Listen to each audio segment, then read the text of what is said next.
ಅಮೆರಿಕವು ಮಧ್ಯರಾತ್ರಿ ಸಿರಿಯಾದ 70 ಐಸಿಸ್ ನೆಲೆಗಳ ಮೇಲೆ ವೈಮಾನಿಕ ದಾಳಿ ನಡೆಸಿದೆ ಎನ್ನುವ ಮಾಹಿತಿ ಲಭ್ಯವಾಗಿದೆ. ಸಿರಿಯಾದಲ್ಲಿ ಅಮೆರಿಕದ ಸೈನಿಕರ ಮೇಲಿನ ದಾಳಿಯ ನಂತರ ಅಮೆರಿಕವು ಈ ಪ್ರತೀಕಾರದ ಕ್ರಮವನ್ನು ಕೈಗೊಂಡಿದೆ. ಅಮೆರಿಕದ ಅಧಿಕಾರಿಗಳ ಪ್ರಕಾರ ಕಳೆದ ವಾರ ಅಮೆರಿಕದ ಮಿಲಿಟರಿ ಸಿಬ್ಬಂದಿಯ ಮೇಲಿನ ದಾಳಿಗೆ ಪ್ರತೀಕಾರವಾಗಿ ಈ ಕ್ರಮ ಕೈಗೊಳ್ಳಲಾಗಿದೆ. ಈ ದಾಳಿಗೆ ಪ್ರತೀಕಾರ ತೀರಿಸಿಕೊಳ್ಳುವುದಾಗಿ ಅಧ್ಯಕ್ಷ ಡೊನಾಲ್ಡ್ ಟ್ರಂಪ್ ಸ್ಪಷ್ಟಪಡಿಸಿದರು. ಡಿಸೆಂಬರ್ 13ರಂದು ಮಧ್ಯ ಸಿರಿಯಾದ ಪಾಲ್ಮಿರಾ ಪ್ರದೇಶದಲ್ಲಿ ಅಮೆರಿಕ ಮತ್ತು ಮಿತ್ರ ಪಡೆಗಳ ಮೇಲೆ ನಡೆದ ದಾಳಿಗೆ ಪ್ರತಿಕ್ರಿಯೆಯಾಗಿ ಈ ಕ್ರಮ ಕೈಗೊಳ್ಳಲಾಗಿದೆ. ಈ ಕಾರ್ಯಾಚರಣೆಯಡಿಯಲ್ಲಿ 70ಕ್ಕೂ ಹೆಚ್ಚು ಐಸಿಸಿ ಭಯೋತ್ಪಾದಕ ನೆಲೆಗಳನ್ನು ಮತ್ತು ಶಸ್ತ್ರಾಸ್ತ್ರಗಳನ್ನು ನೇರವಾಗಿ ಗುರಿಯಾಗಿಸಿಕೊಳ್ಳಲಾಗಿದೆ ಎಂದು ಹೆಗಸ್ ಹೇಳಿದರು. ಇದು ಹೊಸ ಯುದ್ಧದ ಆರಂಭವಲ್ಲ, ಬದಲಾಗಿ ಅಮೆರಿಕದ ಸೈನಿಕರ ಮೇಲಿನ ದಾಳಿಗೆ ಪ್ರತೀಕಾರ ಎಂದು ಹೆಗಸ್ ಸ್ಪಷ್ಟವಾಗಿ ಹೇಳಿದ್ದಾರೆ.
ವಿಶ್ವದ ಎಲ್ಲಿಯಾದರೂ ಅಮೆರಿಕರನ್ನು ಗುರಿಯಾಗಿಸಿಕೊಂಡರೆ ಅಮೆರಿಕ ದಾಳಿಕೋರರನ್ನು ಬೇಟೆಯಾಡಿ ನಿರ್ಮೂಲನೆ ಮಾಡುತ್ತದೆ ಎಂದು ಹೆಗಸ್ ಎಚ್ಚರಿಸಿದ್ದಾರೆ.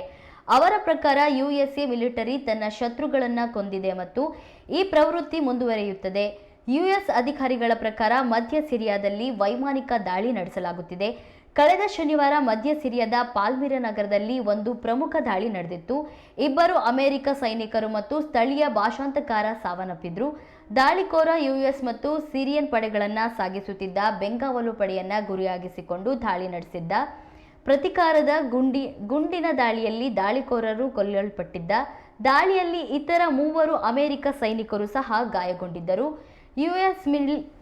ಯುಎಸ್ ಮಿಲಿಟರಿ ಪ್ರಕಾರ ದಾಳಿಕೋರರನ್ನು ಸಿರಿಯನ್ ಭದ್ರತಾ ಪಡೆಗಳಿಗೆ ಹೊಸದಾಗಿ ನೇಮಕಗೊಂಡ ಸದಸ್ಯನಾಗಿದ್ದು ಐಸಿಸ್ನೊಂದಿಗೆ ಸಂಬಂಧ ಹೊಂದಿದ್ದಾನೆ ಎಂದು ಶಂಕಿಸಲಾಗಿದೆ.